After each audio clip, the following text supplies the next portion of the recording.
ifike mahali tuwe na toba ya kweli. Watu wengi leo hii kuna vitu vingi vinafungwa katika maisha yetu, vinashindwa kufunguka, na tunakesha kwenye maombi, tunakesha kwenye neno, kwa sababu toba zetu sio za kweli. Ndiyo maana ni lazima tujitathmini kama Wakristo tunaokuwa, kama ni watu ambao tunaotaka kumwelekea Mungu, tujitathmini wapi tunakosea, tuhakikishe toba yetu iwe ya kweli, kwa sababu kuna wakati ambapo tunaamini tumesamehewa makosa yetu, lakini kumbe mbele za Mungu toba tulioenda nao ni toba ya mapokeo.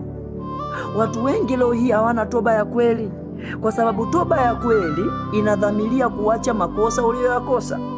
Lakini watu wengi tunakwenda mbele za Mungu kutubu kitu ambacho kesho unaamini na unajua utakirudia tena. Yaani kwenye akili yako, kwenye ufahamu wako, kwenye ubongo wako unajua natubu hichi kwa sababu jana nilitenda, juzi nilitenda, hivyo kesho pia nitatenda, nitatubu. Kwa hiyo toba yetu inakuwa ni ya mazoea. Mungu huwa hahitaji toba ya mazoea.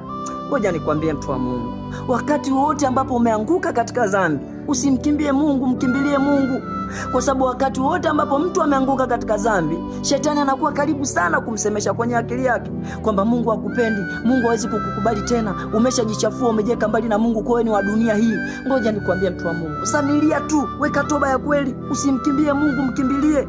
Amesema katika Mathayo 11 mstari wa 28, njooni kwangu ninyi nyote msumbukao na wenye kulemewa na mizigo, nami nitawapumzisha. Amesema njooni kwangu, sio bakini huko nitawafuata. Njooni. Ina maana ishara ya kuja kwa Yesu ni ishara umemwamini, kisha ukishamwamini unapata pumziko.